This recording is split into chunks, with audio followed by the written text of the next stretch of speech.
संविधान की शपथ देख रहे हैं आप। देश में इन दिनों जो चीज नायाब हो चुकी है वो है प्राणवायु, ऑक्सीजन।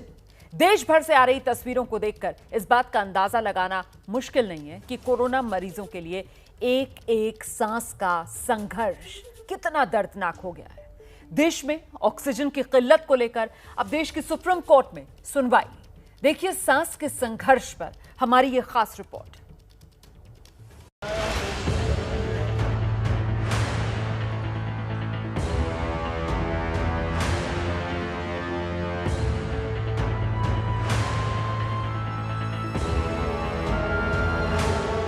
देश की राजधानी दिल्ली से लेकर दूर दराज के शहरों तक लग रही ऐसी लंबी लंबी कतारें एक एक सांस की कीमत का एहसास करा रही हैं। दिल्ली से लेकर लखनऊ तक और मुंबई से लेकर चेन्नई तक देश के हर छोटे बड़े शहर में कोरोना मरीज के परिवार वाले ऑक्सीजन सिलेंडर के लिए दर दर भटक रहे हैं। लेकिन देश में ऐसे विकराल और भयानक होते हालात के बीच केंद्र और राज्य सरकारें हालात की गंभीरता से अपना पल्ला झाड़ने की कोशिश में हैं। वहीं राजनीतिक दल आरोप प्रत्यारोप में ही उलझे हुए हैं।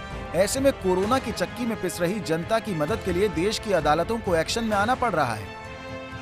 अस्पतालों में मेडिकल ऑक्सीजन सप्लाई सुनिश्चित करवाने के लिए कई राज्यों में हाईकोर्ट ने स्वयं संज्ञान लिया है। खास बात यह है कि दिल्ली में जारी ऑक्सीजन के संकट का मामला आज सुप्रीम कोर्ट में पहुंच गया। केंद्र सरकार ने सुप्रीम कोर्ट को बताया कि दिल्ली की ऑक्सीजन की मांग अधिक है, जिसके लिए संसाधन की जरूरत है। लेकिन सुप्रीम कोर्ट ने केंद्र सरकार को निर्देश दिया कि दिल्ली को 700 मीट्रिक टन ऑक्सीजन मिले, इससे कम कोर्ट को मंजूर नहीं है। सुप्रीम कोर्ट ने कहा इस बात से इनकार नहीं किया जा सकता कि ऑक्सीजन की कमी से लोगों की मौत हुई है। लेकिन कोर्ट ने आगे ये कहा कि हम आपसे ये नहीं कह सकते कि दिल्ली को ऑक्सीजन की सप्लाई देने के लिए दूसरे राज्यों की सप्लाई में कटौती की जाए। आप हमें अपनी योजना बताइए। हमें ये देखना होगा कि इससे दूसरे राज्यों के साथ नाइंसाफी न हो। दिल्ली में ऑक्सीजन की कमी के केस को दिल्ली हाईकोर्ट पिछले कुछ दिनों से लगातार सुन रहा था। इस बीच दिल्ली सरकार ने केंद्र सरकार के ऊपर पक्षपात करने का आरोप लगाते हुए कहा था कि केंद्र ने हमारी ऑक्सीजन सप्लाई को प्रभावित किया, हमारे टैंकर्स को ऑक्सीजन नहीं मिल रही। हाईकोर्ट ने शनिवार को अपने आदेश में कहा था कि दिल्ली को उसके कोटे की 490 मीट्रिक टन ऑक्सीजन देना केंद्र सरकार की जिम्मेदारी है और किसी भी सूरत में वो ऑक्सीजन दिल्ली तक पहुंचाए और ऐसा नहीं होने पर कोर्ट की अवमानना की कार्रवाई करने पर विचार होगा। इसके खिलाफ केंद्र सरकार सुप्रीम कोर्ट चली गई और केंद्र ने कोर्ट में कहा कि दिल्ली 500 मीट्रिक टन ऑक्सीजन से काम चला सकता है। लेकिन सुप्रीम कोर्ट ने कहा कि दिल्ली को 700 मीट्रिक टन ऑक्सीजन मिलना चाहिए, इससे कम हमें मंजूर नहीं होगा। दिल्ली में दिनों दिन गहराते कोरोना संकट के बीच ऑक्सीजन की खपत भी बढ़ी है। यही वजह है कि पिछले कुछ दिनों से दिल्ली में ऑक्सीजन को लेकर दिल्ली सरकार और केंद्र सरकार के बीच जबरदस्त खींचतान देखने को मिली है।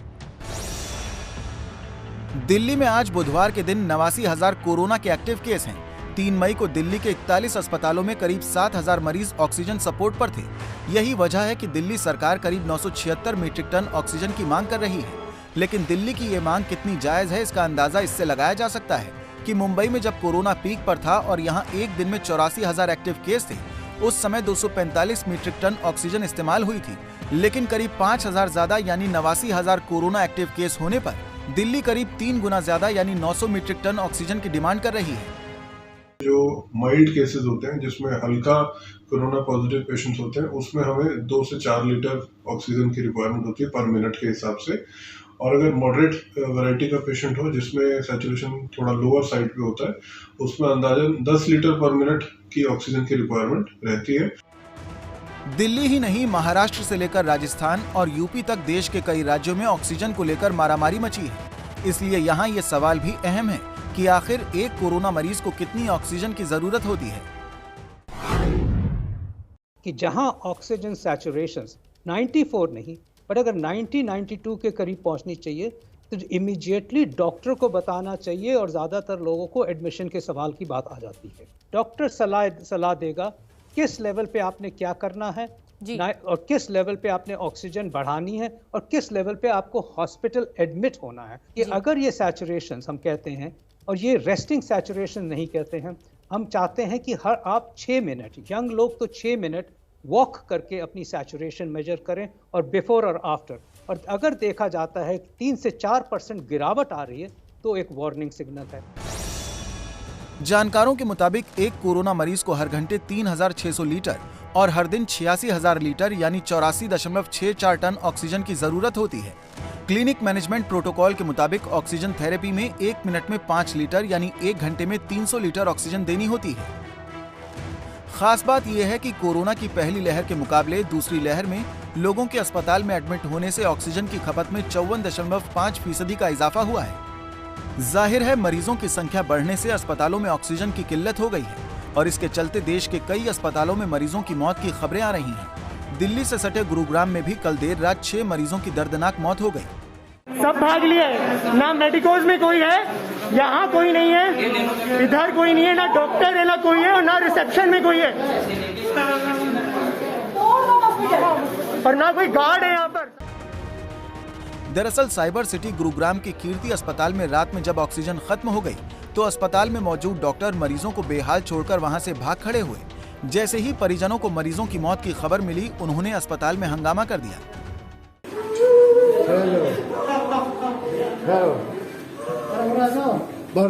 बस बस देखो मामा इधर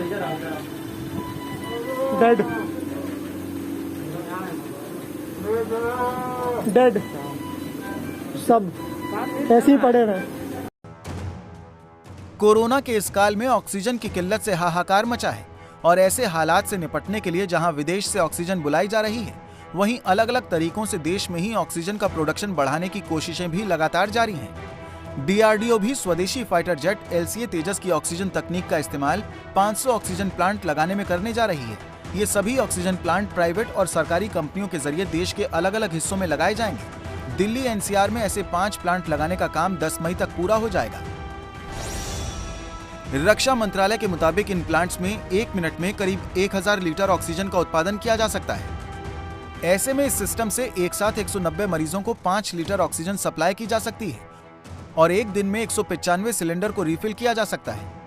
हरियाणा के झज्जर के अलावा राजधानी दिल्ली और NCR में ये oxygen plant all India institute of medical science यानी एम्स के अलावा सफदरजंग हॉस्पिटल, लेडी हार्डिंग और RML हॉस्पिटल में लगाए जाएंगे। ये हमारा LCA तेजस की ऑनबोर्ड ऑक्सीजन जनरेशन टेक्नोलॉजी है, उसके बेस पे आधारित है। तो इससे ये फ़ायदा होगा कि अभी हमारे जैसे हम देख रहे हैं कि बहुत ऑक्सीजन की क्राइसिस चल रही है। अभी हॉस्पिटल को सप्लाई पे डिपेंड नहीं करना पड़ेगा। उनका एक अलग से हॉस्पिटल के कैंपस में हम ये प्लांट लगा रहे हैं जिससे कि जो हॉस्पिटल अपने कैंपस के अंदर ही ऑक्सीजन जनरेट कर पाएगा। इसमें जो ये पूरा सिस्टम है इसमें कंप्रेसर होता है जो कि एटमॉस्फेयर से एयर को लेता है। इसमें 1000 लीटर पर मिनट ऑक्सीजन जनरेट होती है। तो ये मतलब करीबन एट ए टाइम 190 पेशेंट के लिए जिनके कि 5 लीटर पर मिनट के हिसाब से जो मेडिकल वो है स्टैंडर्ड है उसके हिसाब से सफिशिएंट रहती है। दिल्ली में संजय गांधी अस्पताल में फ्रांस से आए ऑक्सीजन प्लांट को भी शुरू कर दिया गया है। इस कॉम्पैक्ट प्लांट से हर दिन करीब 80 बड़े और 120 छोटे सिलेंडर भरे जा सकते हैं जो इस अस्पताल की 1/3 जरूरतों को पूरा करने के लिए काफी है। खास बात यह है कि किसी भी तरह की इमरजेंसी में इस ऑक्सीजन सिस्टम पर भरोसा किया जा सकता है।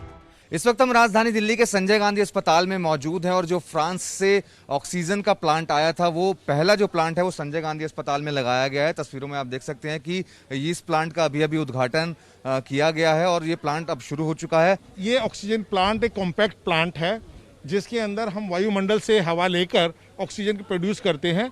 ये पहला स्ट्रक्चर है जिसके अंदर हम ऑक्सीजन हवा ली जाती है, दूसरा हवा को फिल्टर कर दिया जाता है, हवा प्योर हो जाती है, सारा प्रदूषण मुक्त हो जाता है। यदि किसी तरह का कभी इमरजेंसी आ जाती है तो हम इस सिस्टम पर डिपेंड कर सकते हैं। हमें सिलेंडर नहीं मिले तो पेशेंट की लाइफ बचाने में ये प्लांट जो है बहुत बड़ा योगदान देगा हमारे लिए। एक दिन में करीब 80 वाले बड़े सिलेंडर ये दे देगा और छोटे वाले 120 सिलेंडर रोज प्रतिदिन ऑक्सीजन दे सकता है। जाहिर है देश में एक तरफ जहां कोरोना का कोहराम मचा है वहीं दूसरी तरफ ऑक्सीजन की किल्लत को लेकर लगातार घमासान भी तेज होता जा रहा है।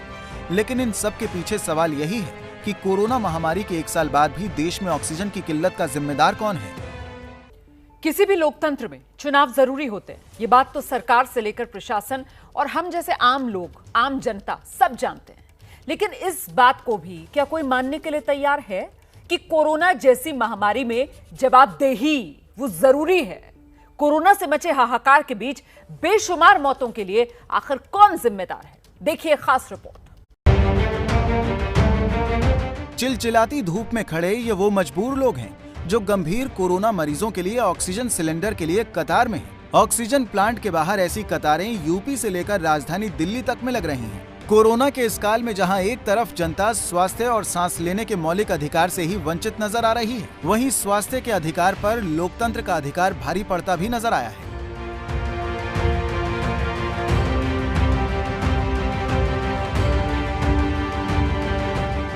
पिछले कुछ दिनों में देश की इन दो अलग अलग तस्वीरों को देखकर शायद ही कोई अंदाजा लगा सके कि कुछ 100 किलोमीटर के फासले की ये तस्वीरें एक ही देश की हैं। वो भी ऐसा देश जो कोरोना संक्रमण के मामले में दुनिया में नंबर 1 बन चुका है। कोरोना के इस काल में देश में इलेक्शन और इन्फेक्शन के बीच एक लंबी रेस चली है और इस रेस में भले ही कोई भी राजनीतिक दल चुनाव जीता, लेकिन जनता लगातार जिंदगी की जंग हार रही है। किसी लोकतांत्रिक राष्ट्र के लिए अगर चुनाव जरूरी है तो फिर कोरोना जैसी राष्ट्रीय आपदा में शासन प्रशासन की जवाबदेही क्यों जरूरी नहीं है? क्यों देश में हेल्थ सिस्टम चरमरा गया है? आखिर क्यों लोगों को इलाज नहीं मिल रहा है?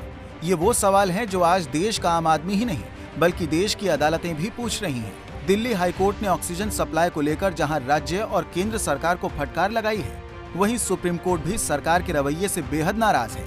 इसी सिलसिले में इलाहाबाद हाईकोर्ट ने मंगलवार को बेहद सख्त टिप्पणी की है।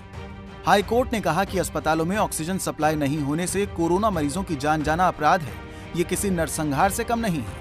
कोर्ट ने कहा, कोरोना मरीजों को मरते देख हम दुखी हैं। ये उन लोगों द्वारा नरसंहार से कम नहीं जिन पर ऑक्सीजन की व्यवस्था करने की जिम्मेदारी है। हम अपने लोगों को इस तरह कैसे मरने दे सकते हैं, जबकि विज्ञान इतना एडवांस है कि आज हार्ट ट्रांसप्लांट और ब्रेन सर्जरी भी हो रही है।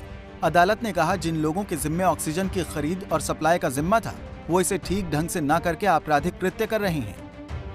लखनऊ और मेरठ में ऑक्सीजन की कमी से हो रही मौतों को लेकर सोशल मीडिया पर चल रही खबरों के रेफरेंस में कोर्ट ने ये कमेंट किया, जाहिर है देश में हेल्थ सिस्टम का ये हाल है कि कहीं अस्पतालों में बंद पड़े वेंटिलेटर धूल फांक रहे हैं तो कहीं ऑक्सीजन की पाइप ही गायब है। मध्य प्रदेश के शाजापुर में पिछले साल जिला अस्पताल में ऑक्सीजन पाइपलाइन लगाई गई थी। इसका फर्म को भुगतान भी कर दिया गया, लेकिन जब मामला खुला तो ऑक्सीजन पाइपलाइन की चोरी बता दी गई। जाहिर है कि ऑक्सीजन पाइपलाइन सिर्फ कागजों पर ही लगी। यही हाल देश में लगने वाले करीब 150 ऑक्सीजन प्लांट का भी रहा, जिनमें से करीब 35 ही बन सके।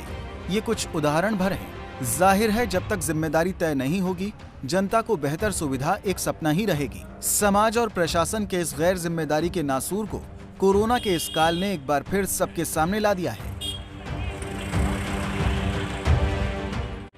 संविधान की शपथ देख रहे हैं आप। आज का सवाल, क्या कोर्ट की फटकार से ही एक्शन में आएगी सरकार? आपकी राय, मतलब पोल के आंकड़े और मेरी राय आपका इंतजार कर रही है आगे।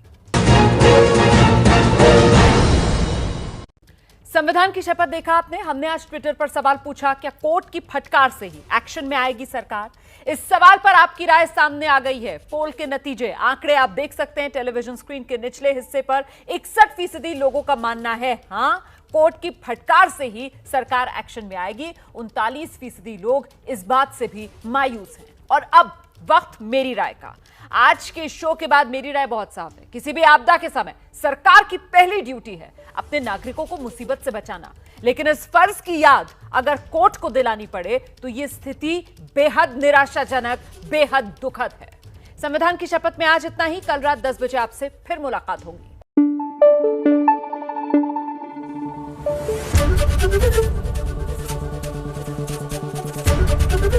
एबीपी न्यूज आपको रखे आगे।